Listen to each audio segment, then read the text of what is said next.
बहुत समय पहले की बात है। एक बहुत अमीर राजा था। उसके पास सैकड़ों आलीशान महल, ढेर सारी दौलत और एक बहुत खूबसूरत बेटी थी। वह अपनी बेटी से बहुत प्यार करता था। इतना कि वह अपनी बेटी को कभी महल से बाहर नहीं भेजता था, बस इस डर से कि कोई उसका अपहरण न कर ले। लेकिन एक दिन राजकुमारी अपने पिता से बाहर घूमने जाने की जिद करने लगी। राजा ने बहुत सोचा और आखिरकार उसे जल्दी वापस आने की हिदायत देकर जाने दिया। राजकुमारी भटकती रही और शहर के बाहर एक फूलों की क्यारी के पास पहुंची, जहां से एक युवक उसकी तरफ आता दिखाई दिया। दरअसल वह पड़ोसी देश के राजा का बेटा था। वे दोनों बहुत खूबसूरत थे और कुछ ही समय में वे एक दूसरे के प्यार में पड़ गए। राजकुमार ने राजकुमारी से कहा कि मैं जल्द ही तुम्हारे पिता के पास तुम्हारा शरीर मांगने आऊंगा। कुछ देर बाद राजकुमारी महल में पहुंची। उसने अपने पिता को सारी बात बताई।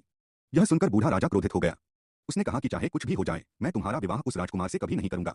इतना ही नहीं, राजा ने तुरंत पड़ोसी देश को युद्ध का निमंत्रण भेजा, जिसमें लिखा था कि अगर तुम मेरी बेटी से हैंड जॉब और बॉटम जॉब करवाना चाहते हो तो पहले तुम्हें मुझसे युद्ध करना होगा। ऐसे में विवाह का प्रस्ताव लेकर आई टीम अब सेना बन गई।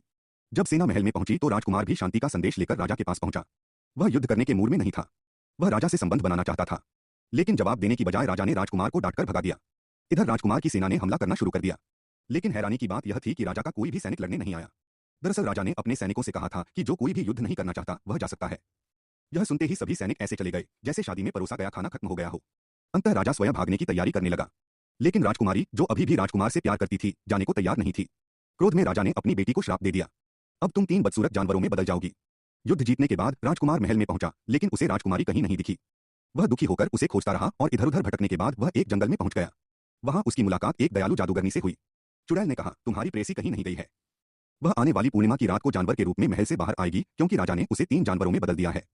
तुम्हें बस उन 3 जानवरों को पहचानना है और उन्हें चुनना है ताकि वह फिर से इंसान बन सके। पूर्णिमा की रात आई। सबसे पहले एक खूंखार शेर उसके सामने आया। अपने डर के बावजूद उसने शेर को चूमा। शेर ने उसे कोई नुकसान नहीं पहुंचाया और गायब हो गया। तभी एक खरगोश राजकुमार की ओर कूदता हुआ आया। राजकुमार ने उसे चूमा और वह भी गायब हो गया। थोड़ी देर बाद अचानक जमीन लाल हो गई और 2 मुंह वाला लवणासुर अजगर आग उगलता हुआ उसके सामने आ गया। राजकुमार का चेहरा डर के मारे आगे से गीला और पीछे से पीला पड़ गया। राजकुमार ने हिम्मत जुटाई और अजगर को चूमा।